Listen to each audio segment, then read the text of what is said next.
आखिरकार जिस चीज़ का इंतज़ार चंडीगढ़ वालों को था वो दिन आ ही गया।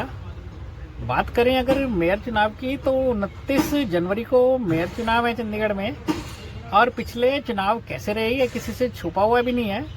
और इस बार के चुनाव कुछ खास इस करके हैं क्योंकि इस बार जो चुनाव है वो हाथ खड़े करके होंगे। तो कोई जो है एक पार्टी का पार्षद दूसरी पार्टी को यूँ छुप कर तो कम से कम वोट नहीं दे पाएगा। जो कुछ भी होगा खुल्लम खुल्ला ही होगा।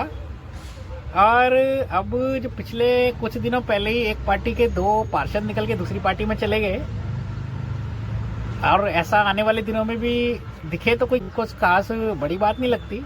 और ऐसे ही आरोप पार्टियां लगा भी रही हैं कि दूसरी पार्टियां एक दूसरे के पार्षदों के संपर्क में हैं कि वो अपनी पार्टी में शामिल कर लें।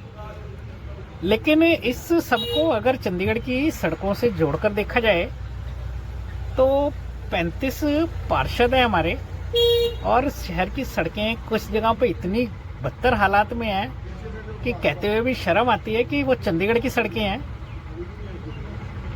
तो आम जनता क्या सोचती होगी बेचारी कि आप चाहे हाथ खड़े करके वोट करें, चाहे आप पर्चियों से वोट करें, चाहे आपका हृदय परिवर्तन हो जाए, चाहे आपकी घर वापसी हो जाए, चाहे आप किसी की पार्टी की नीतियों से प्रभावित हो जाएं, चाहे आपकी पार्टी में कदर नहीं हो रही हो, आम जनता को इन चीज़ों से क्या लेना यदि उनकी घर के बाहर की सड़कें ऐसी बदतर हालात में हैं तो वो कितनी इंटरेस्ट लेगी इन चीज़ों में। उम्मीद तो यही करते हैं कि मेयर जिस भी पार्टी के हों शहर के काम जरूर अच्छे होने चाहिए। कम से कम इंफ्रास्ट्रक्चरल जो फैसिलिटीज़ है उनके लिए यूँ तरसना ना पड़े जनता को। धन्यवाद।